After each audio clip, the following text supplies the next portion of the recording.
everyone, welcome back to Sofa and Chill. I'm Kev. Today, going to be watching another one of the lore episodes, a history and lore. Yeah, I'm excited. It's a Game of Thrones thing. I didn't even know these were about until you fine people mentioned it. This one, it says that it's actually going to be narrated by Theon Greyjoy. Greyjoy Rebellion, obviously we know because season 2. I'm excited for this one. Quite a lot happened in the last one. It was like the first time Theon kind of decided to become, part of the Iron Islands again, and try to fail up his sister. Dodginess. A lot of other things happened as well. We had Danielas with the hatching of the dragons. Also, we've had Tyrion being named Hand. So there's been like loads and loads and loads happened. Loved season 2. Really, really enjoyable. But again, it's Game of Thrones. It's Game of Thrones, people. So this is really good. It's going to obviously go into a little bit more depth. I really enjoyed the first one. The one for like the length of one of the episodes anyway.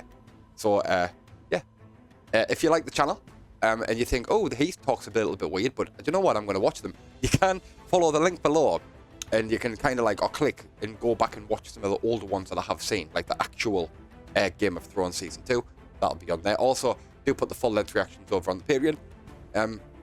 You can follow that along if you want. That's it. Done. Okay, that's it. Let's get into it. I'm really excited.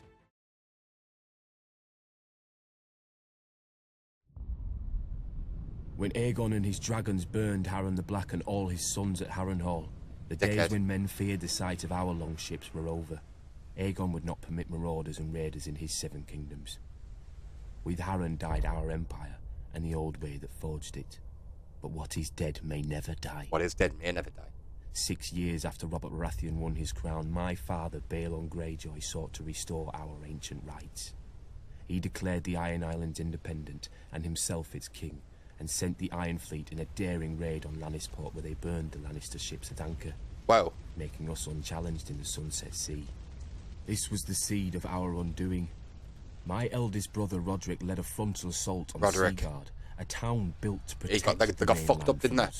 After ferocious fighting beneath the city walls, he was slain by Lord Jason Mallister and his men defeated. By this time, Stannis Baratheon had brought Robert's fleet around Westeros and somehow managed to trap the Iron Fleet at Fair Isle, smashing it. So Stannis Robert's victory was now all but assured, yet we made him bleed for each island. Stannis Baratheon captured Great Wick, the largest captured of the you as well, and Ser Barristan Selmy himself subdued Old Wick. Ser Barristan. Robert and Lord Eddard Stark led the main assault against the island of Pike. They razed the town of Lordsport to the ground before Robert turned his full fury on our family's stronghold. When they breached the walls, the first through was Thoros of Myr with his ridiculous flaming sword, followed by every minor lord of Westeros hungry for glory. My other brother Maron was killed when the siege engines brought down a tower on his head. Oh, quick way to go. My father's only living son, and heir to the Iron Islands. Dude. When my father saw his cause was lost, he wisely conceded defeat to Robert, who otherwise would have pulled down our castle stone by stone with us in it. Nicked them, though, didn't they? As my father said to me then, no man has ever died from bending his knee. He who kneels may rise again, blade in hand. He who will not kneel stays dead, stiff legs and all. Good saying. As it stands, Robert allowed my father to keep his lands and title as Lord of the Iron Islands, King of Salt and Rock, Son of the Sea Wind, Lord Reaper of Pike. But for a price. His last son and heir shipped off to Winterfell as an honoured guest. I would eat at the Stark's table and play with the Stark children. But? And if my father rebelled again, Lord Eddard Stark would take his sword and cut off my head. Wow. It would be his duty. Wow. That's mental, that, like. Catelyn? On the shores of the God's Eye, due north of the Isle of Faces, rises a monument to arrogance and cruelty. It's John. Harrenhal. For a people who prided themselves on their ships, the Iron Men of old seized any chance to leave them, and carved out a vast kingdom from the peaceful river lords.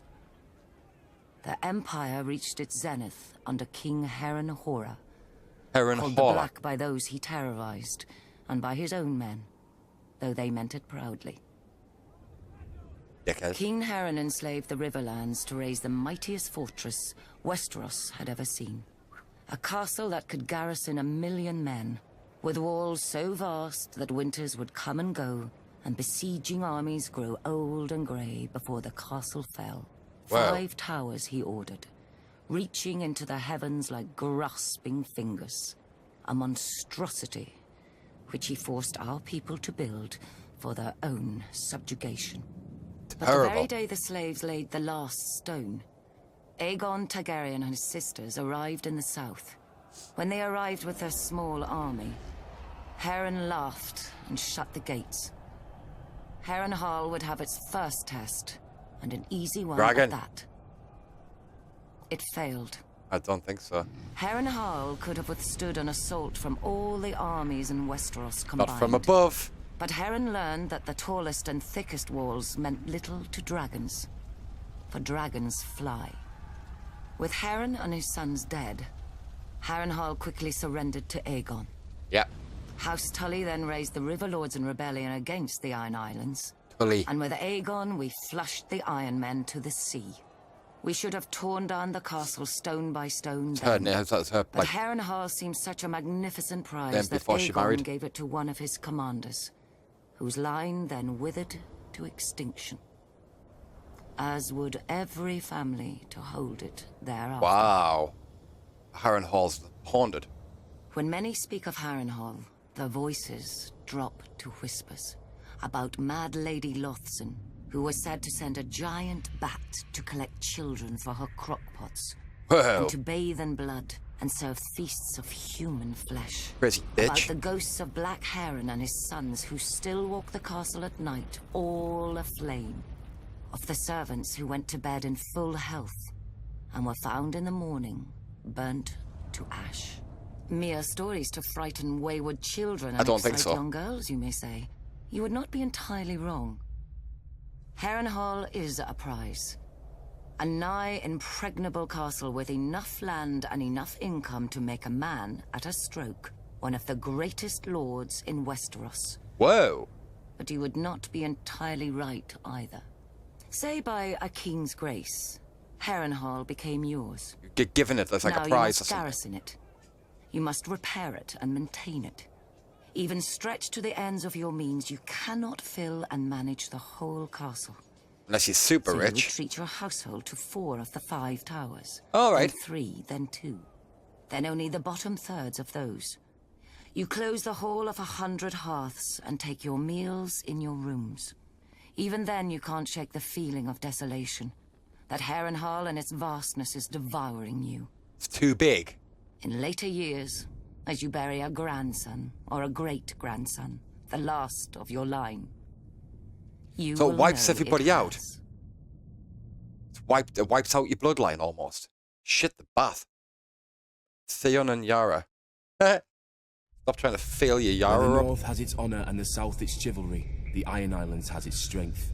We call ourselves the Ironborn, and we are warriors I like feared Yara. throughout the 7 kingdoms. He's very like fierce Or so we used to be. and respected. Unlike their mainland cousins, the first men of the Iron Islands never bowed to the old gods.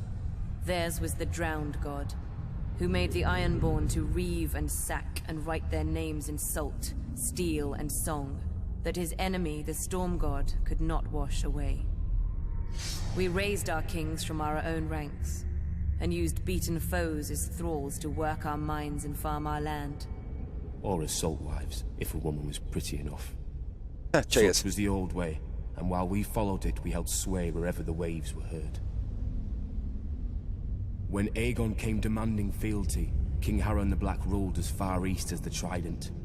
Other kings like the Starks could kneel, but Harren was Ironborn, and the Ironborn must be beaten. Never nail. In Harrenhal, he had the mightiest castle in Westeros, and the army to defend it. But Aegon did not intend a siege. He mounted his dragon and roasted Harren and all his sons in their tower, and the old way with them. Because Killed of them all. Harren's defiance, Aegon pushed the Ironborn back to our islands and gave the Riverlands to the Tullys. but he did allow the Ironborn to choose who would lead them. Whoa. House Greyjoy had always been one of the greatest houses of the Iron Islands. We trace our descent from the Age of Heroes and the Greyjoy. legendary Grey King, who took a mermaid to wife and made war upon the Storm God for 1,000 years. What? Blessed by the Drowned God, the Grey King fought and slew Naga, the great sea dragon, and took her fire Naga. for his own. This history made our ancestor Vicon Greyjoy the natural choice to lead the Ironborn after Aegon's conquest. Econ. For 300 years, House Greyjoy ruled the Ironborn. We styled ourselves Lord of the Iron Islands, King of Sultan Rock, Son of the Sea Wind, Lord Reaper of Pike. In truth, we were thralls. Our people still chanted, "What is dead may never die." But the old way had died. Until the The old way has Targaryens died out. followed their dragons into the grave, and our Lord Father, Balon Greyjoy, rose against the new king, Robert Baratheon. He seized our ancient crown and sent our Iron Fleet against the Lannisters at Lannisport, burning all their ships before any could weigh anchor. Though Robert and Eddard Stark would later defeat him, they understood us no better than Aegon. The Greyjoy sigil is the Kraken. What it grasps once, Kraken. it will never surrender. What is dead may never die, but rises again, harder and stronger. Wow. A Kraken. The sigil. The rebellion. Stannis. Though Robert had risked all our lives to win it, the Iron Throne bored him. He cared little for justice, and less for rule. Heh. If it weren't women or wineskin, he had no use for it. Without the stalwart Jon Arryn as Hand of the King, the challenge to Robert's crown would have come much earlier than it did. The Iron Islands have never lacked for treachery. Pike. They respect only strength, and honor is as foreign to them as the Seven. After 6 years, their ruler, Lord Balon Greyjoy, wagered that King Robert had not won the support of the great houses of Balon. Westeros, many of whom still named him usurper. Lord Balon declared the Iron Islands independent A usurper. and sent his Iron Fleet to Lannisport. Lord Tywin Lannister was careless, and the Ironborn caught and burnt his ships at anchor. Lord Balon and his reavers controlled the Sunset Sea. Robert then ordered me to succeed where his father-in-law, Lord Tywin, had failed. Beneath Father-in-law. Robert's fury, I sensed relief. War he could understand. He would smash Lord Balon as he had Rhaegar. I raised Robert's Robert just fleet wants to and shag sailed around everything. Westeros to Drink. the Iron Islands. I set a trap for the Iron Fleet off Fair Isle. As sailors and warriors, the Ironborn are unparalleled. But they're not soldiers. They have no discipline, no strategy, no unity. In a got battle, respect each for them man still. fights only for his own glory, and their longships are built for lightning strikes and shore raids. When the captains rushed in, I smashed their longships with our larger war galleys. Nice. The strength of the Ironborn is in their ships. With the Iron Fleet broken, That's I had it. assured Robert's victory. He could now transport troops and siege weapons to invade the Iron Islands. Done. And contrary to Balon's hopes, Robert had plenty of both. I've never seen such allegiance as Robert could inspire in war. Enemies who tried to kill him one day would be drinking with him the next under their own fallen banners. In rebelling against the Iron Throne, Lord Balon did more than Robert ever could to cement his rule. When Robert came to the Iron Islands, he brought with him the full power of Westeros. Sir Barristan Selmy of the King's Guard Selmy. led the assault on Old Wick, while I subdued Great Wick, the largest of the Iron Islands. But Robert saved the seat of House Greyjoy, Pike, for himself and Lord Eddard. Robert would later boast of the battle's bloodiness and how he could have torn down the island into the waves if Lord Balon hadn't bent the knee. But if I'd have led Head's the coming off. assault, Balon's neck would have bent, under his sword. Ooh. Because I do not forget, I do not pardon, His time will come. All their times will come. Crack his head open. The drowned god, Yara. The seven are gods of weakness and defeat. Pretty chains that the first men kindly put on after the Andals crushed them. Except in the Iron Islands. Since the Dawn Age, the Ironborn have followed the drowned god, who plucked fire from the sea and made us to reave and sack and carve our names in blood and song. Ouch. When the Andals landed on the Iron Islands, they found a god who was father, warrior, and stranger, who took mother, maiden, and crone when he would, and held the smith in thrall. His priests are the drowned men, who are clothed and armed by the sea itself. They consecrate us to the drowned god through our most sacred rite, the drowning, and ask the god to raise us from the sea as he was, harder and stronger. The Ironborn do not fear the bloodiest battles or the roughest waves, for the drowned god taught us long ago that what is dead may never die. When an Ironborn falls, we say the drowned god needed a strong oarsman and took him below to feast in the god's watery halls. Wow, that's a way of looking at it. Isn't that mad? But Look at it even that in way. death, an Ironborn is a warrior. We fight against the storm god, who holds a castle in the clouds, and sends the winds to lure the Ironborn off course or wreck our ships. It's said my legendary ancestor, the Grey King, waged war upon the storm god You wouldn't for care if you 1,000 died? years. With the drowned god's help, he slew the great sea dragon Naga and used her bones for his haul. After his death, the storm god tried to wash away any memory of this terrible foe, but his songs fill our halls to this day. It was the storm god who first blew the Andals to the Iron Islands, to subdue us and turn us from our faith. True, they conquered and killed our king, but in time they forsook their septs for the shore, and their fat septons for the drowned men. The Andals came to us as conquerors. In the end, they drowned. The Ironborn are of the sea, as our god made us, and given to it as our god taught us. We do not fear the storm god's winds or his waves, but you should, for they bring us to you. Whoa, this is really interesting, right? You really get kind of like sucked into like when they're talking about the law. Yes, Rob. Dark words. I was only a boy when the Raven came to call my father, Lord Eddard Stark, to another war. Balon Greyjoy had raised the Iron Islands in revolt and burned the Lannister fleet at anchor. King Robert Baratheon again needed his old friend. As he does. My mother Catelyn was not happy to lose her lord husband to Robert again. 6 years before, he had left her to avenge his father and brother against the Mad King. But now he had sons and daughters of his own, and, unspoken, another son who wasn't hers from the last time he went to war. My brother, Jon Snow. But she knew that in marrying my father, she had married the North. We hold our honor and duty as dear as our old gods. Hated John Catelyn. When the time came, my father marched south to restore peace and order to the realm. My father always told me the Iron Islands were a strange and dangerous place. Its people, the Ironborn, keep neither the old gods nor the Seven, and despise all honest toil. Their ancestors ravaged the western shores, raping and slaving and putting it to the torch, and their songs still ring through the halls of the Ironborn, while everywhere else they're whispered to wayward children at bedtime.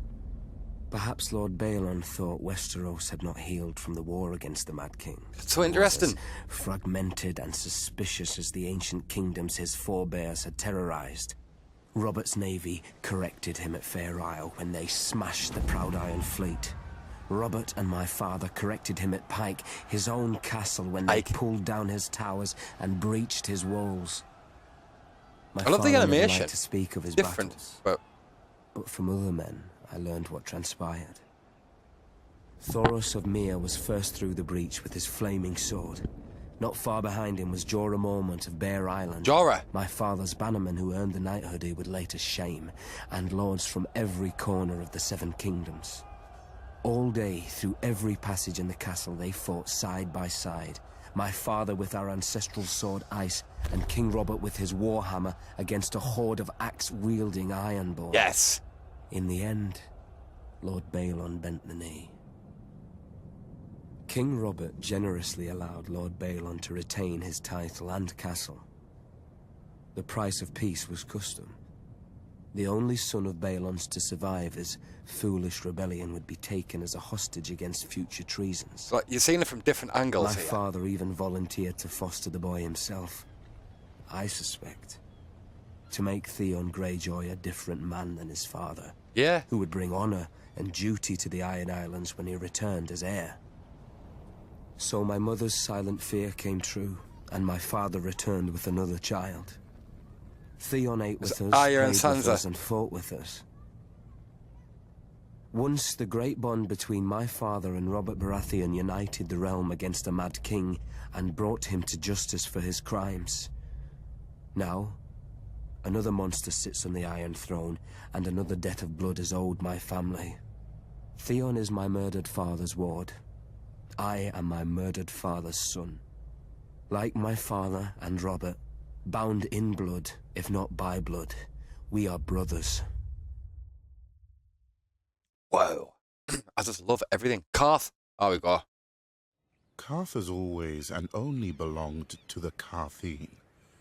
We were never part of Valeria's empire, nor have we ever fallen to a Dothraki horde.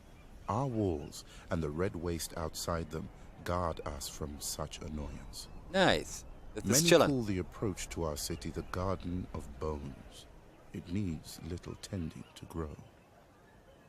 Our city, however, would be quite a prize for any empire. Karth straddles two worlds, a greedy and curious west, and a rich and mysterious east.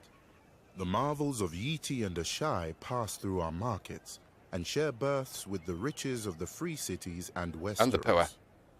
Our ports have fulfilled many a trader's dreams, almost as many as they have broken.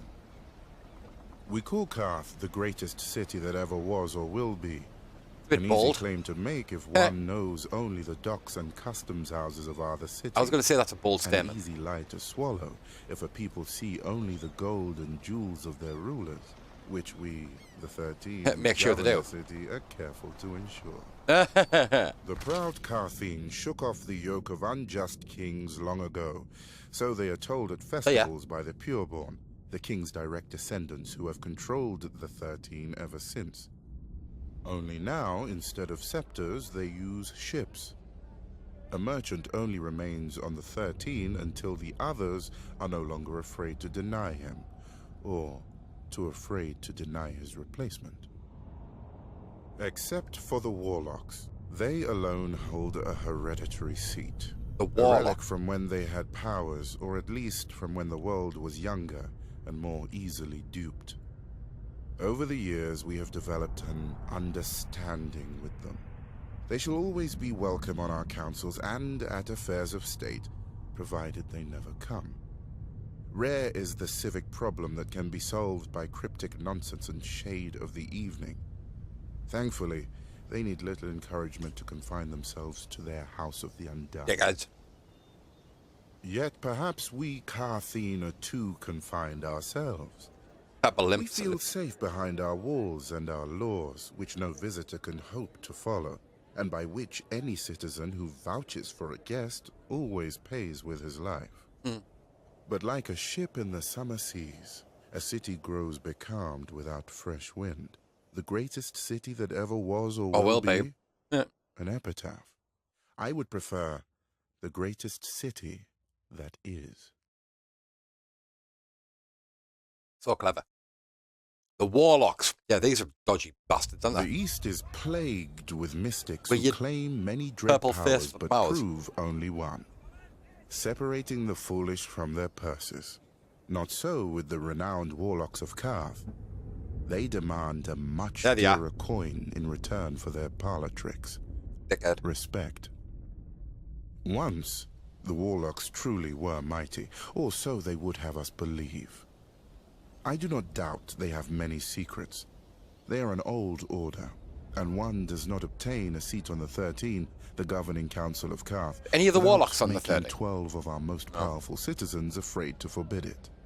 Thankfully for Might have Karth, been. the warlocks exert little influence in our politics. Oh, no. They rarely leave the confines of the House of the Undying, a pompous name, but, I admit, a strange and dark tower. It is said that none who enter ever leave. Of course, since there are no visible doors, yeah, I dragon have to believe stealers. none ever enter either.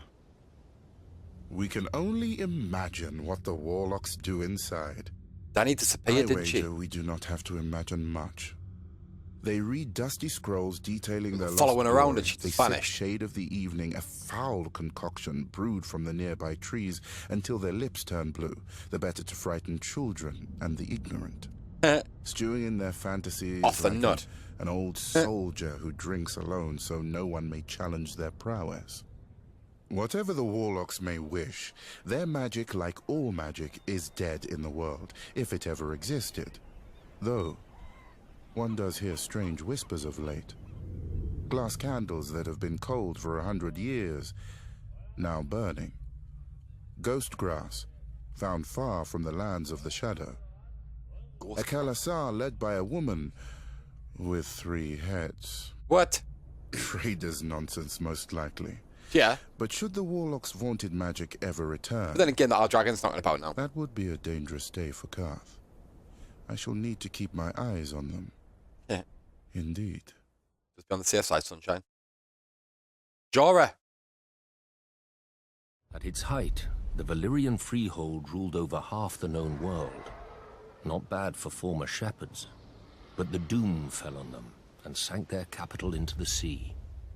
Now Volantis is the ember of old Valyria, ensuring its flame does not go out from this world, as any Volantine will tell you. Volantine. Pentoshi say the same about Pentos, Lycians about Lys, and so on. But after enough time in the 9 free cities, The 9. it's hard to see them as anything but ashes of glory. Volantis is the oldest, the first colony of Valyria. After the Doom, the Volantines tried to rebuild the Empire under their rule. They failed. Not least because the last Valyrian with dragons, Aegon Targaryen, entered the war against them. Now Targaryen, such a cool name. Only their lower classes, or so they say.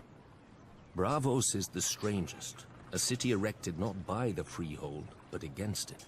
I like the way it's like Labyrinth the of blonde illusion hair that with the seeks to hide the sunshine refugees to the from north with Valyria's dark slavers. hair and the fucking shitty weather. After the Doom, the city emerged from the shadows to become one of the greatest banking centers in the world.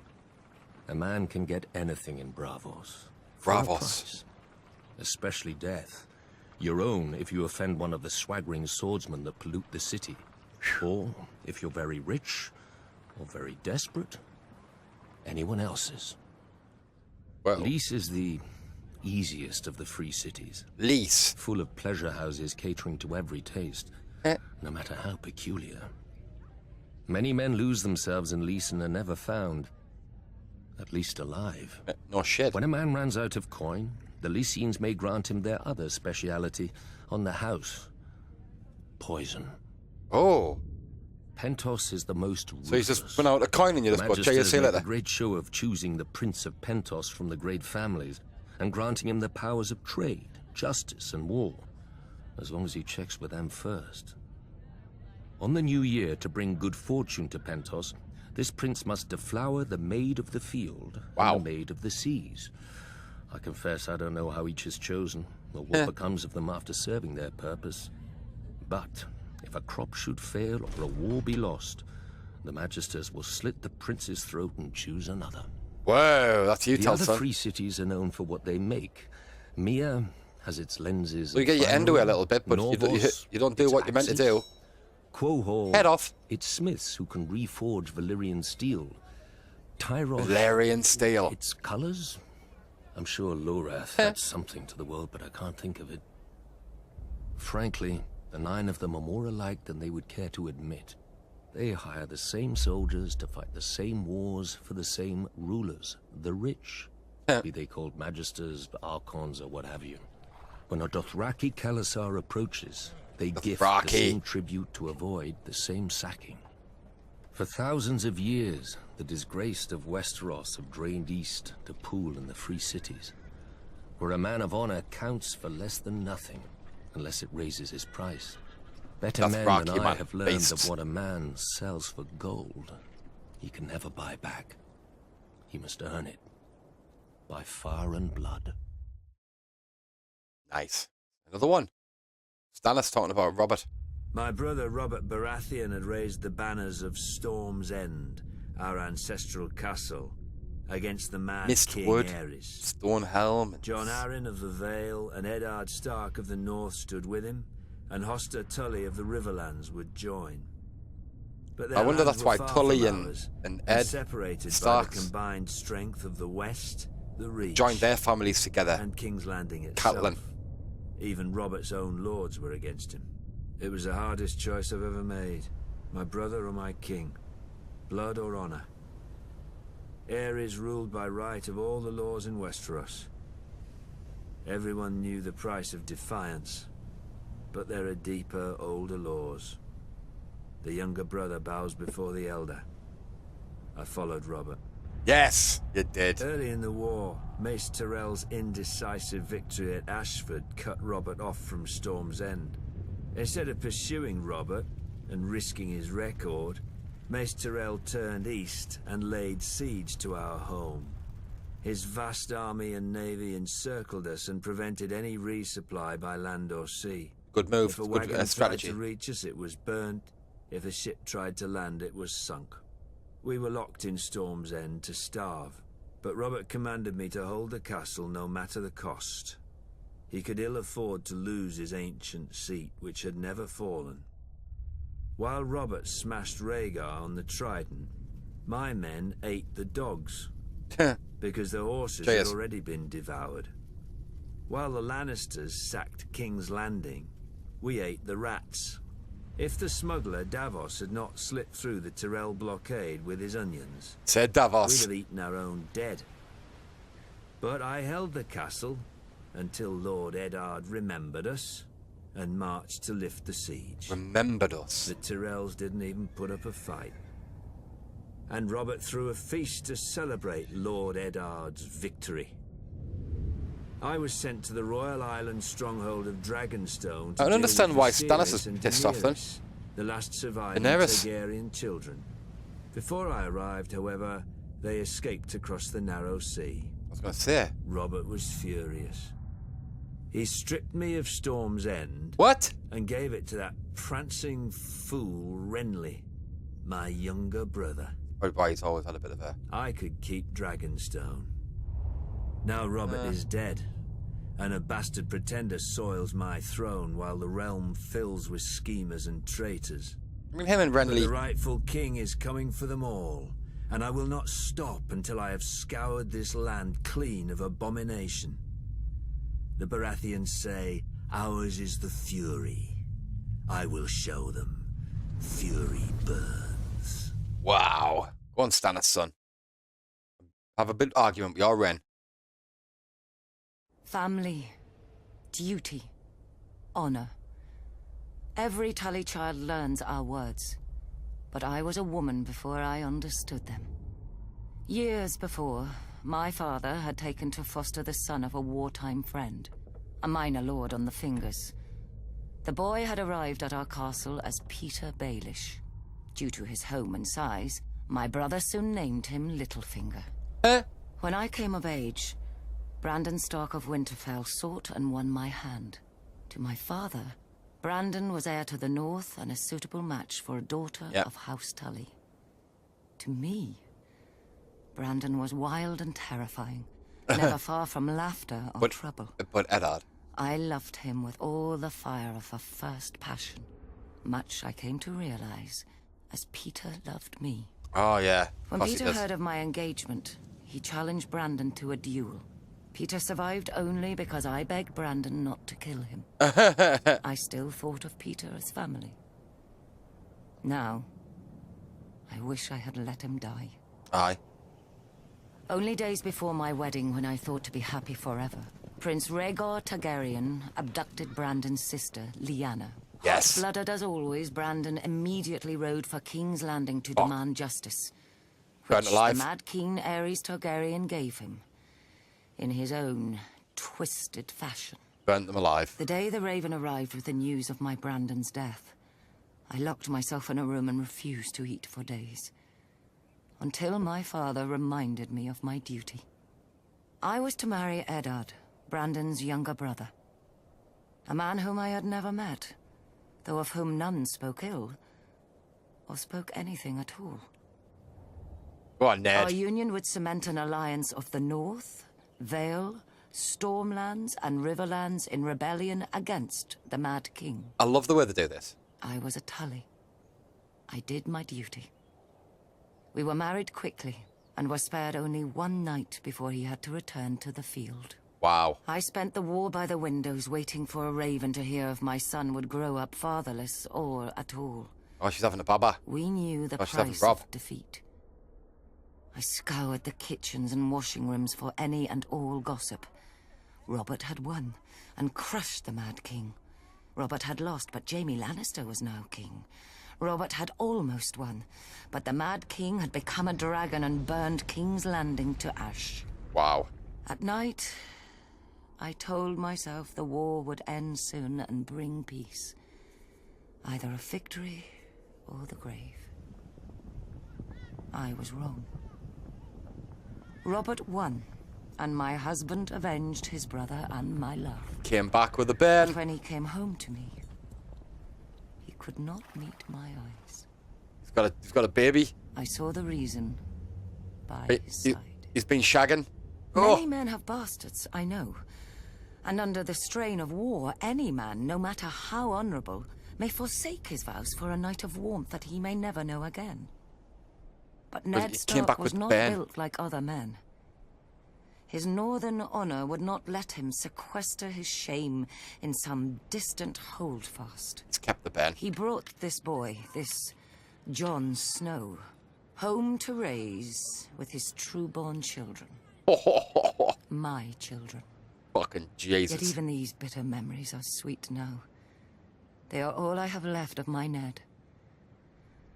Our family is broken and scattered, and our son must wage a war for the pieces. We need to go home. The Starks are of the north, and, like the snows of winter when they come south, they melt away. Yeah. Crazy, man. Oh, Davos. I like Davos. Put with Northern. Yes, lad. In King's Landing, if you leave the Red Keep and aren't careful, you may find yourself in Flea Bottom. Flea Bottom? In such a cesspool that House Seaworth have its glorious That's where start. it's all well, these bastards are. I got out as soon as I could. Get out as soon as you could, like that. Ship. Aye. Soon, every port on the narrow sea had a bounty on me, which they would collect if I didn't pay a percentage to the right people or pick the right tides. You know how to tell a good smuggler? When you talk to one, there's a head that talks back. I was very good.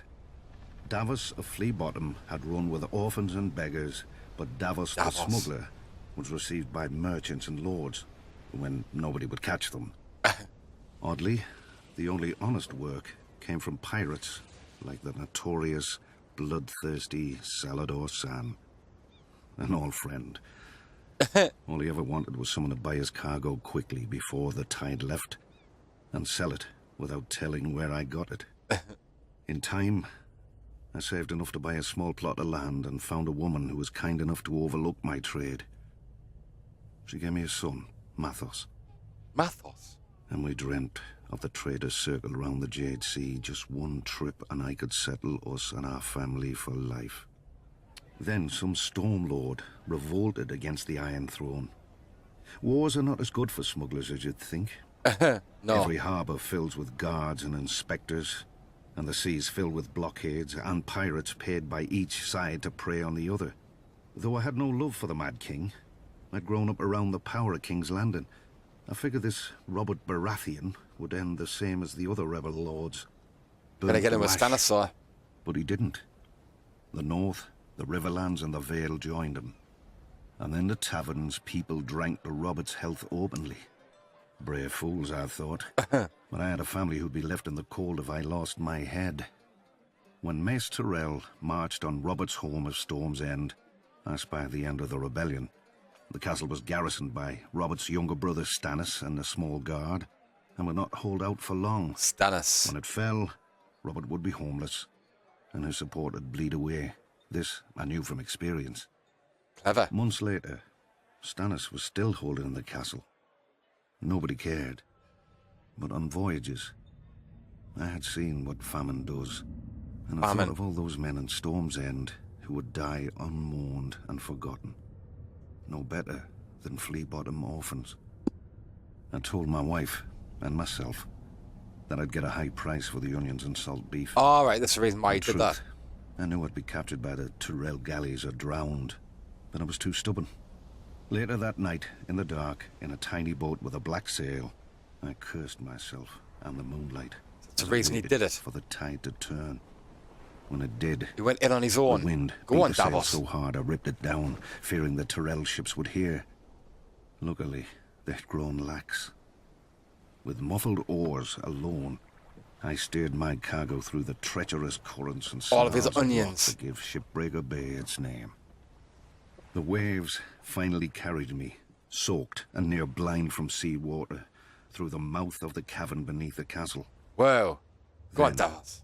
Stannis Baratheon arrived. The siege had left him gaunt, but not weak, never weak. He greeted me and accepted my onions with cool courtesy, betraying no emotion, even as all wept. They were all he crying. He food to his wife and each of his men before he ate himself, a portion no larger than any other. When he finally thanked me, I could see his mind had already returned to the castle's defense. Right. His duty. After Ares fell and Lord Stark lifted the siege, Stannis summoned me. For my salvation at Storm's End, I was to be granted a knighthood, a keep of my own. Wow. And my son taken into Stannis' personal service. Davos of Flea Bottom had become Sir Davos of House Seaworth, and his son would serve the king's own brother. Onion. But well done. For my previous crimes as a smuggler, I was to have the fingertips of one hand taken off above the highest joint. Stannis held that I had flouted the laws of the land for years, and a good act does not That's why he chopped his fingers off. In one fell swoop, or 5. Stannis gave my son a future and my family a name that I could never have imagined, nor earned. Wow, deserved it, he kind of thought. I still keep the finger bones in a bag around my neck, to remind me what I was, and what I owed to Stannis. Wow. For during my many years as a smuggler, I visited many ports, taverns, and back alleys, and saw many things in this world, but never justice. Until Stannis. Wow, is that why that's why he's so loyal? Davos. Marjorie Tyrell? What's Marjorie doing? Some great houses call us upstarts. But the truth is that while the Starks and Lannisters fell to the Targaryens in defeat, House Tyrell rose. For thousands of years, our family served as loyal stewards to the kings of the Reach. Slut.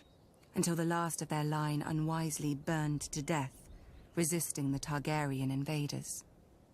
To save the Reach from a similar fate, we yielded the castle of Highgarden to Aegon and his sisters. Aegon.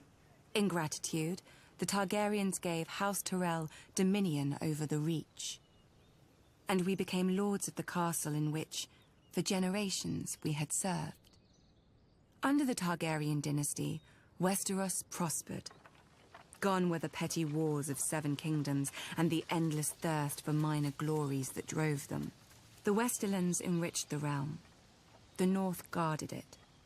And the Reach and Riverlands fed it.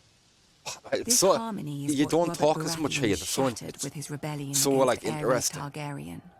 When the call to arms came, though, we did not want to answer. The Reach is a gentle land, and honestly, the Mad King was not much loved.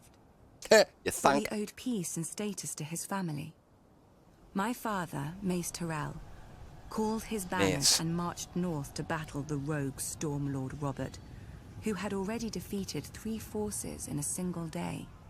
And, at Ashford, my father won. Some chastened my father for not pursuing Robert after the battle. We had cut him off from the Stormlands, the seat of his power, and he had fled north, within easy grasp of Lord Tywin Lannister, the Hand of Ares, for 20 years. My father moved instead to lay siege to Robert's ancestral stronghold of Storm's End. The rose would strangle the stag as the lion pounced. So we waited. But the lion slumbered, and Robert slipped past the king's forces to join Ned Stark. We could have lifted the siege and deployed our armies north to I love aid when I the crown. hear Ned's name, and I'm like, We could have stormed the walls of the castle and made Robert homeless. But we had ample supplies, control of land and sea, and most of all, patience. Our siege would succeed, eventually, at little cost of life to us.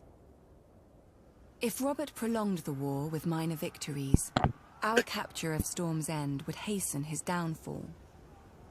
And if Robert won the war, well, it would not do for him to find us in his halls with the bodies of his brother Stannis and his sworn men. When the lion finally showed his colors and purged King's Landing, we knew our cause was lost. Purged. My father chose the peaceful route and bent the knee to Robert, who heartily pardoned us. Strange, considering how we'd beaten him and starved his brother to the brink of death. We were to keep our lands, castle and title, but we knew that we would never be welcome at court. No. It didn't matter. The Reach was still the most fertile of the Seven Kingdoms, and under our hand. Every flower, even the rose, needs pruning. Then it grows strong. Clever.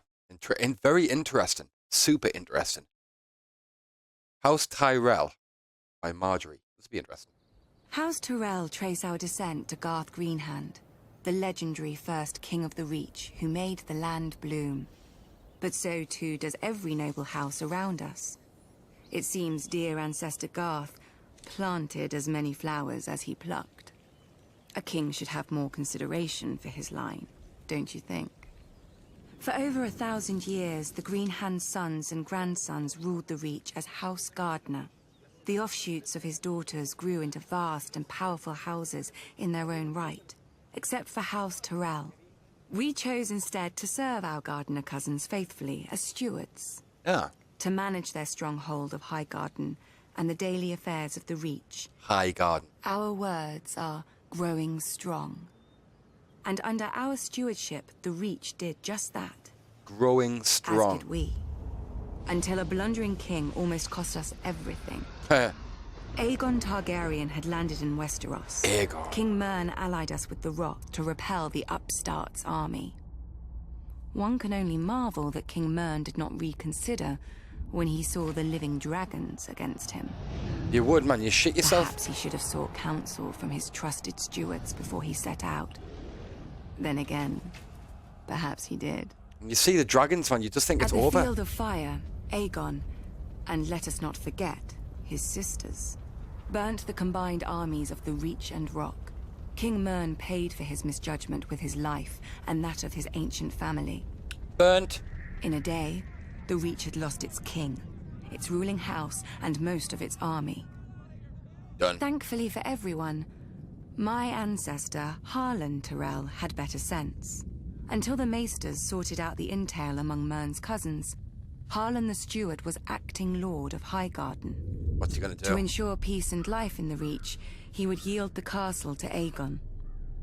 The other castles and families would then follow, as they had since the Dawn Age. Aegon had a continent to conquer, and the fertile Reach was too valuable to raise. He accepted Harlan's proposal and welcomed our lands into his kingdom. Yes, but we can look after it. To show his gratitude, Aegon entitled Harlan to Highgarden, the castle his family had served for 1,000 years, and made House Tyrell his wardens of the south, choosing us over older, greater families in the Reach. Well, our house thus owed everything to the Targaryens. So is it any wonder we stayed true to King Aerys, even during his madness, and even after Robert Baratheon rebelled? Whoa. Some may question my father for laying siege to the Baratheons' home, instead of marching to aid Prince Rhaegar before Robert could kill him and scatter the royal army. But let us not forget that we had already dealt Robert his only defeat of the war at Ashford. If Lord Tywin Lannister had not vanquished the Mad King so suddenly... Vanquished? Our siege would have destroyed Robert's home Cheers, and Jamie. his brothers, and won the war for Aerys. But when the Targaryens fell, House Tyrell again chose peace and prosperity over war and devastation, and bent the knee to King Robert Baratheon, first of his name. We returned to Highgarden to manage the affairs of the Reach, as we had for thousands of years, and will for 1,000 more. That old chestnut. Other great houses take lions and wolves for their sigils, and draw their power from the gold in their mountains Direwolves, bitch. or the cold of their winters. But mountains run dry, winter yields to spring, and the rose blooms once more. The rose. Good, that was interesting. Dragonstone. Nobody knows why the Targaryens first came to the island of Dragonstone. Old Valyria was then at the height of its power and the center of the civilized world, which ended at the Narrow Sea. Westeros was a filthy backwater with 7 kings squabbling over borders and minor glories. So much for progress. The island itself was and is nothing. It had no gold or gems to lure Valyrian nobility. They've landed All on it had is Mustafa? rock, mostly a shiny black stone, too brittle for war and too sharp for building.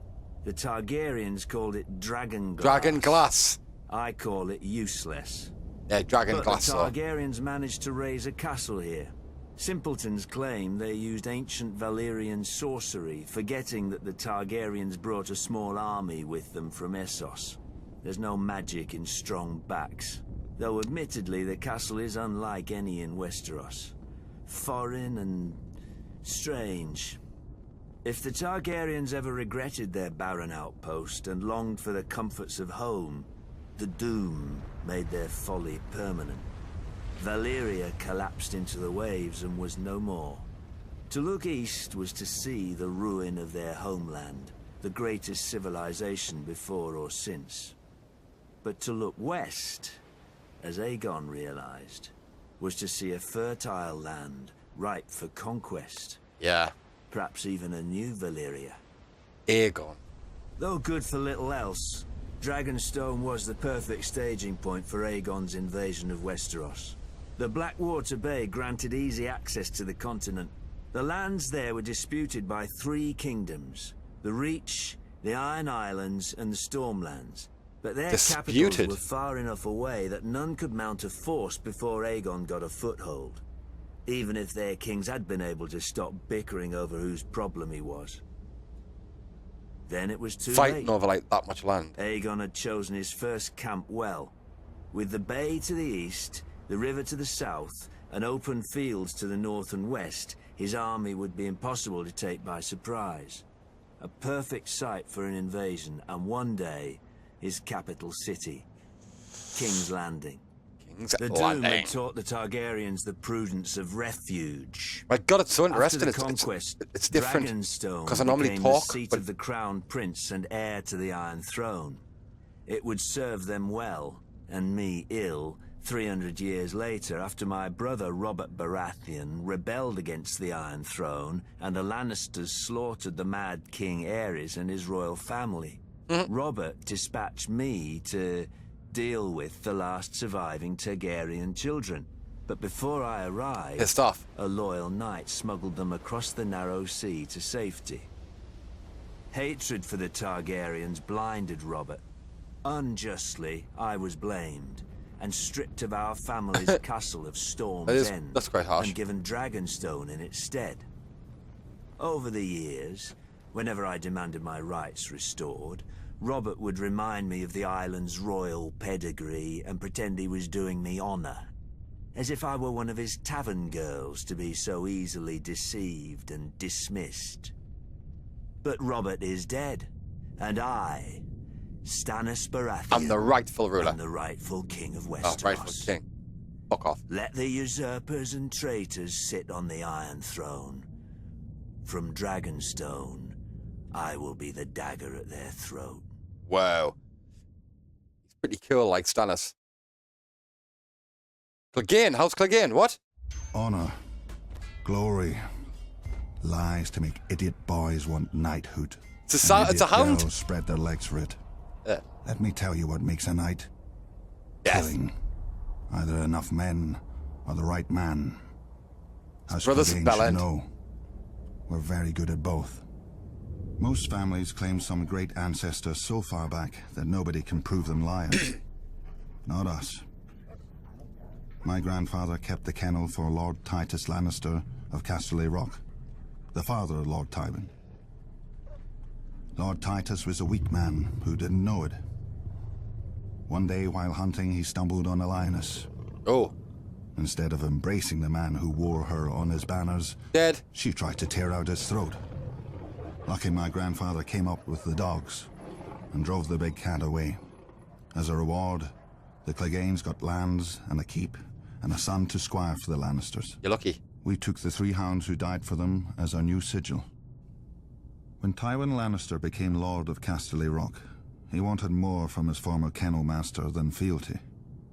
He bet that training hounds to kill isn't far from training boys to kill. In just 2 generations, my brother Gregor and I proved him right. I gutted my first man at 12. Wow. 12. Years after, servants started disappearing in our keep. And even a sister I don't remember. But nobody could prove anything against Gregor.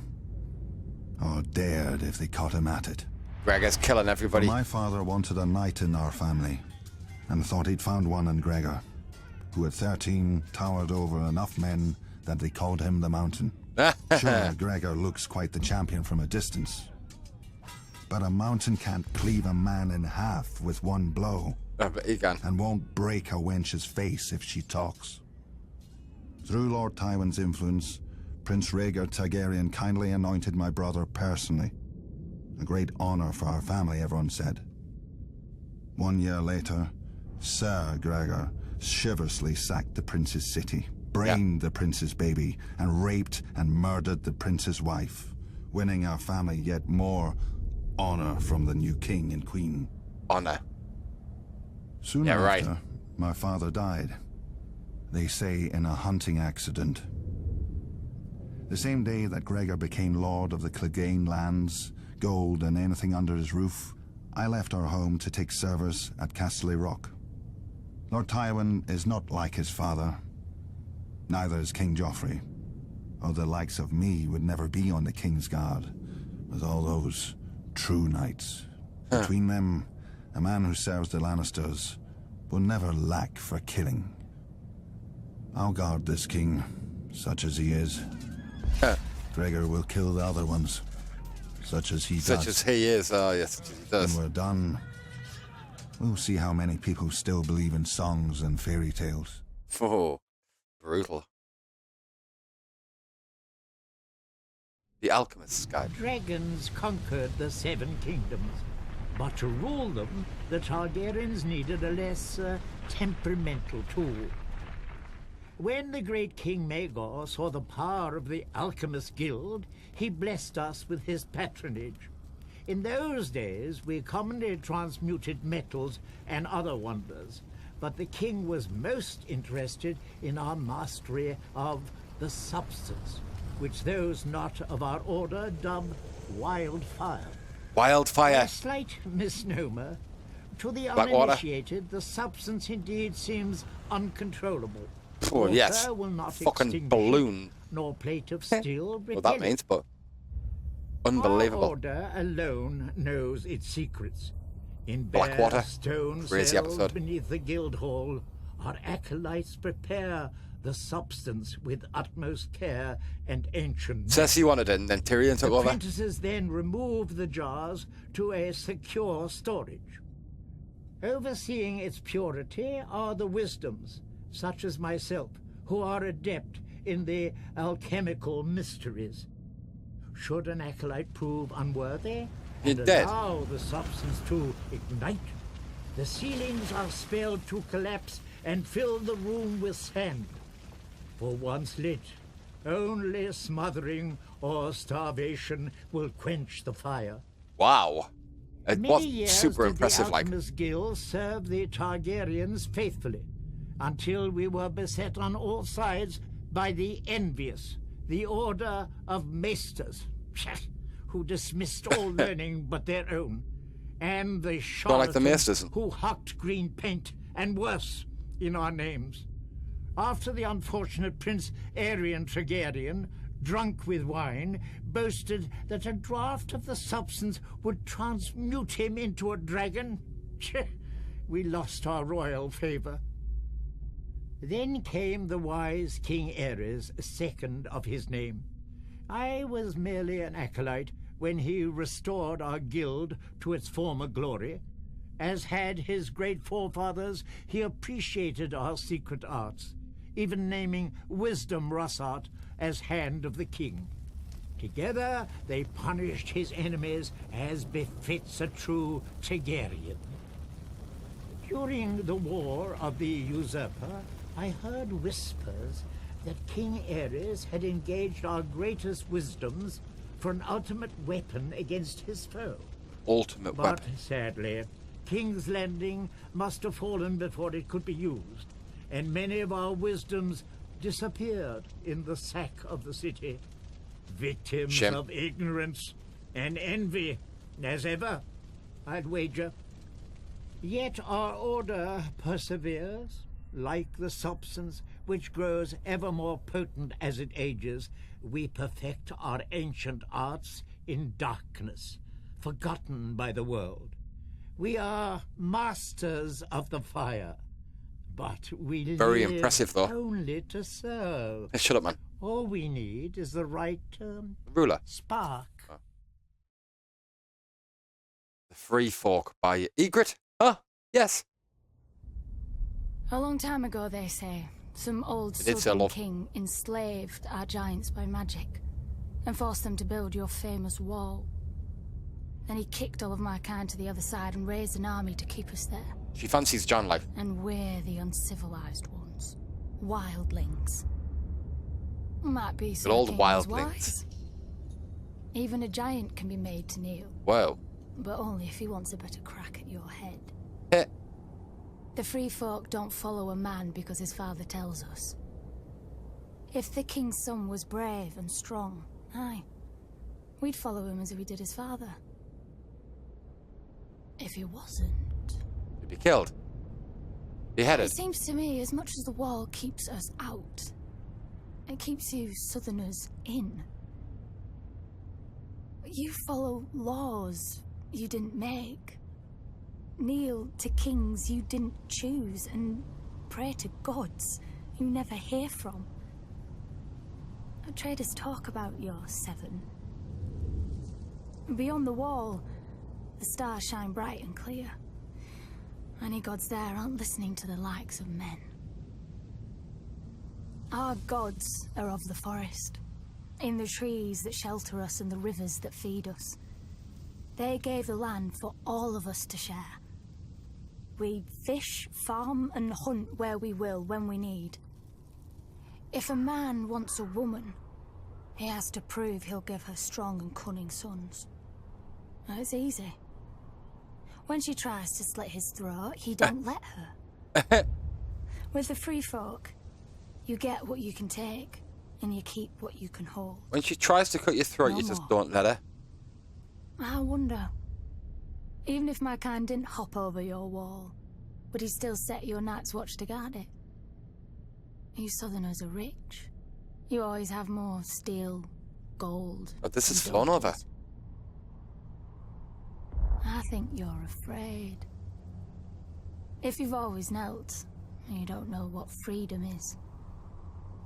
And if you've not been beyond the wall, you don't know what fear is. We've seen beyond the wall. We know what's happening. You will. Whoa, look at the blue eye.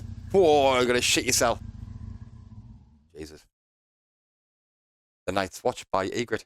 So let's have a think what she says. Swords in the darkness. Aye. She fancies John, like. The Black Brothers of the Night's Watch are that, at least. As too many of the free folk know. You Southerners are strange. A man murders, and you train him to kill better.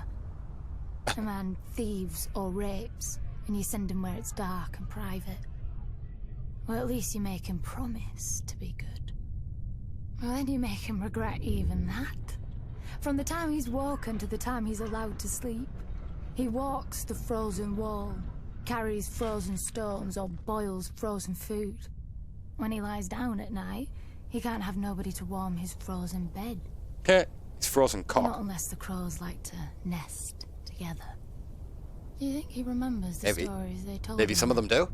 Keeps them warm. About when the White Walkers woke in the land of always winter, and how the Wall and the Night's Watch were raised to stop them the next time. Never mind trapping us on the other side. We free folk have our stories too. About how one of the King Crows found something cold in the woods, with bright blue eyes. Yes, we saw that at the first thing. He brought her home through your wall and declared himself Night's King. 13 years he and his queen ruled over his brothers, making sacrifices as black as their cloaks. Whoa, what? Lucky for you Southerners, the free folk rallied to a king beyond the wall, as we will when need be, and marched on the ancient castle he'd taken for his own. Whoa. The Night Fort. With the help of the Starks, we killed the demon and cleansed your precious watch. And then they thanked us, and kicked us back across the wall. As you always have. Gendel, Raymond Redbeard, the Horned Lord, each chosen as a king beyond the wall, each promising victory. And all falling to the Night's Watch and the Starks. But this time is different. Our new king knows your tricks. You called him a brother crow once, but you never forgot his wings. We know how you think. We know where you're weak. Mance. Watch for us from your wall if you like. With the cold, you won't even feel the blade slip into your back. Wow. Feel the cold slip into your back. Sounded mad. Okay, so again, very, very interesting. Now, you're aware how I do my kind of reactions. I am very vocal, very kind of. I do like to talk as we go. It's a reaction channel. That's what I like to do. These are a little different. Obviously, for those of you that are watching, I'm a lot more quiet. I want to watch. I want to watch it all, but I don't want to miss anything. I want to listen. It kind of like goes over the last step, like the last season and stuff. So it's very interesting to see it. And one of the things that I love about it is that it goes to each individual points of view. You know, it went from Stannis, and then it kind of went over to the Tullys, and then it went over to the Greyjoys, and then it went over. So it's even went over to like the Tyrells. It did it like so you jump over, you see it from a lot of different angles. So it just kind of makes looking forward to going into season 3 like much more enjoyable, like much more exciting to see kind of what happens. You know, I don't want to kind of start saying what I think is going to happen. I'll just kind of leave that as I go along. I'm usually quite good. I'm never too far away. Sometimes, well, I am sometimes. But there's a lot of times where I do kind of hit the nail on the head with where I think it's going. I'm not 100% sure with season 3. Yeah, these are very interesting. So yes, as you're aware, like I don't kind of speak a lot through these. You don't want to miss much because it's not visual. It's more audio. So it's instead of talking and seeing this way, like I don't want to miss anything. Which I'm sure fans of Game of Thrones can kind of understand, yeah, or even appreciate. I don't want to miss much, so I'm a lot more quiet. But I absolutely love it. Again, I know a lot of you ask for these history and law, so for those of you who haven't seen them, get yourselves out and watch them. They're very interesting. A lot of you will have, and I don't know. I got told there's a lot of reactors out there that do, and there's a lot of reactors out there that don't watch them neither. The good thing about these is that I don't have to edit them down. I'm able to put them on the full length of it, so these kind of don't have to wait around. Can't wait for season 3 just to see kind of what goes on. Thank you so much for watching this with me today. I really appreciate it, as I always do. Like I mentioned, I'll put a link for the first few seasons that I've seen of Game of Thrones underneath. Yeah, you can click the like and subscribe button. Like I say, we put the full length reactions to all of the Game of Thrones over on the Patreon. And yeah, see y'all very, very soon.